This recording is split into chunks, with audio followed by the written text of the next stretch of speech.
What's goody? Hey man, bro, those first two games of the day today were so good that they deserve a video all to themselves. Right now, Magic and Celtics are still playing in Orlando game four, and Bucks Pacers has yet to start. That starts in like 2.5 hours. I don't care. Those first two games were so good that I had to make a video right now, bro, because Knicks Pistons and then Lakers Wolves to start the day was absolutely insane. Like the notes that I have for these two games, bro. I couldn't like it would have been a 45-minute video if I did this tonight, especially if these last two games ended up being just as good as these first two. So let's go ahead, let's lock it in, man. And I'm starting with the game that everybody's gonna be talking about, Lakers at Wolves.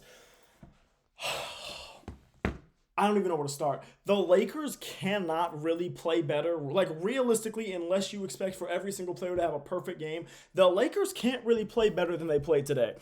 I'm talking about like it was just a phenomenal game for the Lakers. You got Luka out there dropping 40. You got LeBron dropping like a 27, 28 point. I don't think he had a triple. Let me just go look. You know what? I'm not even about to guess. Let me just go look because I would be doing a disservice to this game to guess. Luka Doncic had 38 points. LeBron James had 12 boards, 8 assists, and guess how many points, man? LeBron dropped 27. Rui Hachimura dropped 23, hit 5 of his 10 threes. You can't ask for those guys to play better than that. Now, Jackson Hayes, bro, last game he got 9 minutes. This game it was down to 4, and they were all in the first half. That he just can't play in this series. He can't even like. It was just yeah. He can't really play in this series, and I've been saying that pretty much. And it's just like man, but dude, I don't know where to start. Okay, let's start from the beginning. I mean, great start for LeBron, and we like just talked about the game that LeBron had. And it was a great start for Julius Randle. Earlier in the game, Anthony Edwards was not he wasn't really struggling, but he was not on pace to have the 43 point game that he had early in the game. And then but it was Julius Randle early when Anthony Edwards wasn't, you know what I'm saying, really being himself. It was Julius Randle early who was helping a lot and who was doing a lot of the stuff offensively for Minnesota. And I want to give big props to Julius Randle because not only is he completely in my eyes, he's completely dropped that playoff dropper tag that he had, or at least for me. But the defense that he has played in this series, and it was something that had been happening over like the last since pretty much the trade deadline for Minnesota. When like Anthony, when Julius Randle came back from injury, there was that stretch where when he was out, Jaden McDaniels was doing a whole lot of stuff offensively, and then when he came back, Julius Randle's kind of his ability and his willingness and his success at playing and just doing the other things for Minnesota and not just focusing on scoring and getting rebounds, his ability and his willingness to do that, to play the defense, to do the other stuff that this team needs him to do, to play make especially, has been phenomenal. And in this series, man, it has been phenomenal. So big props to that man, Julius Randle, right there, because dude, he has really impressed me. And like I've said this before, he was a big reason. My questions about him in the playoffs were a big reason that I didn't pick the Wolves to win this series, and he has just been absolutely phenomenal this series. So all props to him. I think he has earned himself some money in the offseason for sure. Now back to what I was talking about at the beginning of the game. The Lakers were up a good bit a few times in this game, but in the first quarter they were up like 10 already in the first quarter, and then the Wolves had a whole run at the end of the first quarter where it's like Luka missed wide open fast break layup, and then Luka turnover at half court where he's yelling at DFS to get out of the way, or he's yelling at DFS to go to the corner so he can pass it to him, whatever.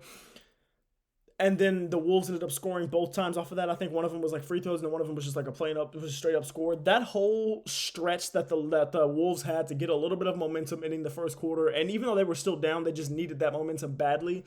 That whole stretch was Luka's fault, but I can't really say too much because Luka was frying offensively. Like I'm not going to talk about Luka being ass defensively because we know Luka Doncic is going to be ass defensively. He has always been ass defensively. So it's not a shock. I don't understand why Lakers fans are just like, did y'all just start watching basketball now that Luka's on your team? Did y'all just start caring about it now that Luka's on your team? Because he has always been bad defensively. But when Luka Doncic is giving you 38 points, I don't know what more you can ask for him. Now he didn't get you the assist that you want him to. He only had 2 assists. But like that's a lot of that was because the Lakers offense, what they were doing to get guys like Rui Hachimura and like Austin Reeves and even DFS these open threes is it wasn't like just LeBron and Luka giving them the ball and getting the assists. It was LeBron and Luka creating, and then the way that they would create would force the Timberwolves defense into rotation. It would force guys to kind of collapse towards them because you know it's LeBron and it's Luka. They demand respect whenever they have the ball, whether they or even off the ball. So what they were doing was they would do it and they would get the Timberwolves defense in rotation and they would just be one more pass, one more pass, one more pass until you finally get an open guy in the corner. So sure, Luka and LeBron didn't have as many assists as you may be accustomed to them having. But what they did do was like they got these hockey assists and they got guys open and LeBron had 8 assists, so not Luka, but so not LeBron, but what they were doing was they were getting the defense in rotation, so they were getting some hockey assists, or they were getting them where they would get guys open, and then DFS, who went 2 for 6 from three, 2 for 7 from the field, just wasn't hitting them hoes. Austin Reeves, who went 5 for 12 from three, just wasn't hitting some of them hoes. And Austin Reeves, we're going to talk about you in a second, buddy. And don't get me wrong, 5 for 12 from three is not terrible or anything like that. Like, it's not bad at all. Luka was 5 for 12 himself. Now, granted, Luka was taking a lot more difficult threes than Austin Reeves was for the most part, but besides the point. So I don't really know what more. Like, you can't really ask too much from Luka if you're. You can't really ask too much more from Luka if you're a Lakers fan, especially because he had one bad game and it was when he had the BGs. Dog, if you've ever had anything wrong with your stomach, I work mostly, almost completely virtual for every job I have at the moment, and even when my stomach is bothering me, I don't even want to do that. So for him to go out there and play a basketball game, like obviously it wasn't his best game. It was not a good game at all from him in game 3. But like when he's dropped 40 for y'all twice in this series and y'all lose both games, I don't know how you can blame this on Luka, which is something that I've been seeing a few Lakers fans do, and it's just like that's not the guy you should be blaming, like at all. Austin Reeves. There were many times today, especially in the first half, when he was 0 for 2, didn't score a point in the first half. There were a few times where all I could think is, Austin Reeves, what are you doing? Like, fouling people, turning the ball over, missing shots, not being aggressive enough in the first half. Like, it was just like, it wasn't the best watch. Now, he only had 1 turnover, but like the 5 fouls, dude, like most of those were good calls. Like, it's not like he was out here getting phantom calls and stuff like that, which we'll talk about in a second too. But Austin Reeves just hasn't had his best series. Like, the man averaged 20 points this season. You had people talking about he's the best third option in the league. You had people talking about he should have been an all-star. Well, he averaged 20 in the regular season. He hasn't had 20 yet this series, not once. And you can't say it's for a lack of trying, because today, even though he wasn't aggressive in the first half, he ended up with 14 shots. He's just been inefficient. He just hasn't had a good series, and it's just tough because it's like, in a game like this, where you have Rui Hachimura doing everything he can do offensively, you have LeBron James doing everything he can do on both ends of the ball, and Luka Doncic doing everything he can do offensively, you need guys like DFS to hit the shots. You need somebody like Austin Reeves to hit the shot. Like, you need Austin Reeves to hit that game-winning shot in the corner. He is butt naked, wide open in the corner to tie the game with the final shot of the game, to tie the game, and he misses it. Like, what more can you ask from LeBron? I mean, from like the Lakers, if it's like, that's not anyone's fault but his. He just missed the shot. I'm not necessarily saying it's like, oh, his fault. Like, some shots just don't go in. You're not going to make every buzzer beater. You're not going to make every clutch shot. I get that. But, like, that's one you got to make. And Austin Reeves just hasn't had his best series, and that's tough, man. That's tough. Wolves dominated the offensive glass, and they really just dominated the rebounds, period, in this game, or at least in the first half. Let's see what the final rebound count ended up being. So they ended up winning the rebounding battle by 8, and they ended up having 18 offensive boards to LA's 11. So, yeah, they were dominating the glass. They were better on the glass, and that was a big part of what kept them in this game in the first half. When they were missing shots, it was just they were getting extra opportunities because Rudy Gobert, who has been up and down in this series, he's averaging, I think, 3 points per game. He hasn't had 5 once in the series. He hasn't even had double digits. So, you know what I'm saying? And there are some times, man, where Rudy Gobert is just like, how are you 7 foot? Right at the basket, there's no other big man in the game, and you can't score right at the cup. You get 2 tip-in opportunities in the same possession, and you can't hit them, but whatever. Rudy Gobert, the one thing that he was doing good in this game was the rebounding. The minutes that he was in, bro, the rebounding, you could tell the difference. Like, there are some moments where it's just like, what the hell are you doing? But there are some moments where it's like, in the first half, this game isn't as close as it is if Rudy Gobert isn't getting the rebounds he's getting. And it's the same way with Jaden McDaniels. Jaden McDaniels has 16 points on 6 of 11 shooting. It wasn't the 30-point performance he had in Game 3. But he hit big shots. He was efficient. He was 2 for 3 from 3. He had 11 boards. He was doing the things you need him to do. He was hunting Luka Doncic on defense. He wanted the Luka Doncic. He wanted to guard Luka Doncic every single time he got. He was trying to avoid the switch. Now Luka Doncic ended up with 38 points, so it's not like he locked him up or anything, but you could tell he put his whole life on the line to guard that man. He was putting effort in every single time he was on the floor, and you could tell the Timberwolves just are a better team when he's on the floor. Like in the minutes where it was Dante DiVincenzo and Nickeil Alexander-Walker and Dante DiVincenzo, we're going to talk about you in a second. There were the minutes where it was those two and there was no Jaden McDaniels, the team looked worse, in my opinion. I just didn't think the team looked good in those minutes. I think Jaden McDaniels' minutes were really, really huge in this game, and that's good for him. Like, yeah, he was a +8, and it's like, but then you go to Nickeil Alexander-Walker. He was a -5. And Dante DiVincenzo ended up being a +2. That's just because he played so many minutes. I'm sorry. He did not have a good game today. But yeah, and then, bro, right before halftime, Anthony Edwards absolutely took over. And it was scary for a second because you have that play where LeBron's diving for the loose ball and Anthony Edwards running it down because he just got the, I think it was him. It might have been like Mike Conley that just tipped the ball out of Luka's hands when he was when he was like he was just dribbling or pass or something like that. Somebody tips the ball and him and LeBron are going for it. LeBron dies. He ends up on his ankle. It looked really similar to that Solomon Hill play on LeBron James back over a decade ago, but like a long time ago. I think literally it's been a long time since that happened. Wow, over a decade ago anyway. It looked very similar to that, and it was really scary for a minute. I was thinking, damn, I don't know, man. I think he might have just tore his ACL. If that was what's going through my mind, I'm like, damn, did he just tear his ACL? Damn, no, bro, this is sad. This sucks. And then they cut to commercial break. They come back. This man's on the free throw line smiling, shooting the free throws, and he runs back down the court on defense, and he's fine. I don't know. But that run before halftime was all him. He was taking over, dude. He is so damn good. But then to start the third, it's all Lakers. Dante DiVincenzo was giving the Wolves absolutely nothing offensively. I'm talking about he's fouling the Lakers. He is 3-4-11 from the field, can't hit a three, all that stuff. Like, he just did not have a good game. And that was a part of the reason why the Lakers came out so hot in the third quarter was because the Wolves couldn't score and they couldn't stop the Lakers from scoring. So that was when I low-key thought the Wolves lost the game because of that run. Like, while that run was going on, I'm thinking, damn, it's quiet as hell in the Target Center. Dante DiVincenzo needs to get his ass out of the game. Blah, blah, blah, all this stuff. I'm thinking, damn, we're going back to LA tied 2-2. Who's going to win this series? And then that happens, and I'm like... And then Anthony Edwards happened. And then the fourth quarter happened. But during that run, especially during the third quarter, Rui Hachimura is a guy that the Wolves have been okay with kind of leaving a little bit throughout this series, and he hasn't really burnt them to this extent. But today he burnt them. Today he was absolutely on fire. That man was hitting the shots that you want him to hit. He was doing the things you want him to do. He had a very, very good game, and he was really key in that third quarter. And then Austin Reeves, who didn't score a single point in the first half. I think he had 10 or something in the third quarter.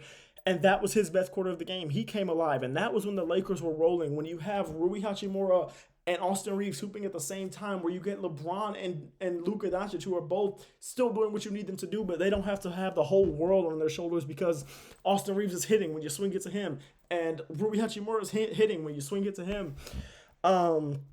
And Luka and Bron, like I said earlier, man, they were getting the role players open threes. Like that Rui, Bron, DFS, Reeves, and Luka lineup played the entire second half. And a lot of that was because Luka and LeBron were just generating open looks for those guys. They were doing a great job. And then Anthony Edwards happened. I'm talking about the Lakers offense was stalling late. The Wolves' effort on every single play defensively with hustle, everything was phenomenal. I loved this type of game, bro, where you got people like DFS and Julius Randle fighting to get to a loose ball that's going out of bounds. It ends up being a loose ball foul on DFS, and it was a good call. But I love the effort of them both on the ground, running for that ball, diving for that ball, and everybody else on the court just looking to see what's going to happen. I love that, man. And LeBron James, dude, you can't ask him for any more.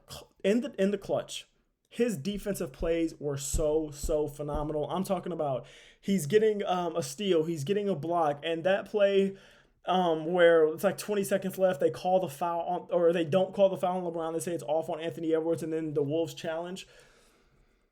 You can argue that call either way, but I do think that angle that was like kind of from like a sky cam type of angle, from like above the play type of angle, I think that did show that LeBron hit his wrist first. And I know hand is part of the ball, but wrist isn't. So I do think LeBron hit his wrist first, but you can really argue that either way.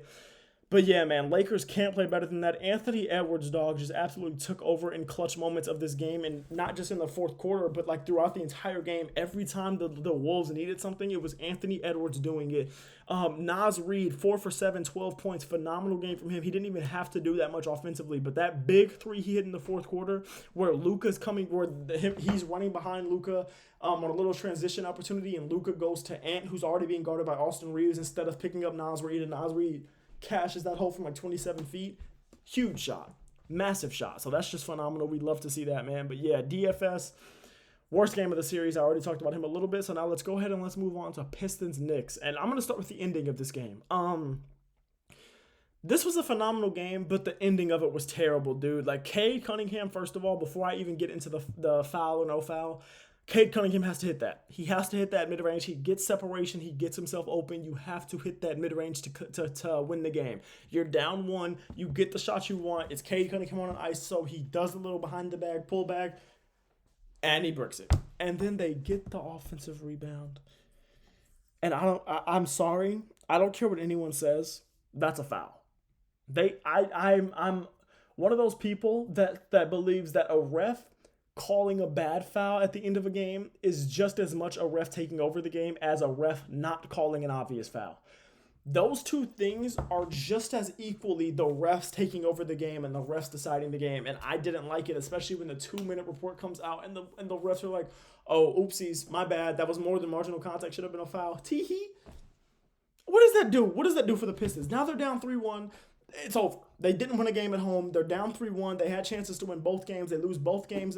They lost game 3 by 2. They lose game 4 by 1. What does that oopsies do for the Pistons? Like, come on, dude. Like, that was Cade has to hit the midi. Please don't get me wrong. It should have never came down to the foul call, but you have to call that foul. That was a clear and obvious foul. I don't care what anybody says. Let that be Jalen Brunson. He gets the call. I don't care. Now let's go back to the beginning. Dude, the Pistons for like the whole first half of this game offensively, they looked terrible. I'm talking about too many turnovers. They couldn't hit a three. They didn't hit their first three till Tim Hardaway Jr. hit one, and that might have been in the third quarter. Like, they literally they could not hit a three. Brunson's playmaking in the first quarter was huge. The Pistons were allowing too many offensive rebounds. Malik Beasley was terrible. I'm talking about for the first 2.5, 3 quarters of that game, that man I haven't seen him look as bad as he did in those quarters of this game since he was in the Lakers. Let me collect my thoughts. I haven't seen Malik Beasley look as bad as he looked in the first 2.5 to 3 quarters of this game for today since he looked when he was with the Lakers. That's what I'm trying to say, okay? Ron Holland, man, get off the court. It was bad. All of the minutes where Ron Holland was in there were bad. He damn near got a tech. You see Cade push him off of, who was it? OG, maybe? I don't remember. But you see Cade push him off of him so he doesn't get the tech because Cade knows the moment and everything like that.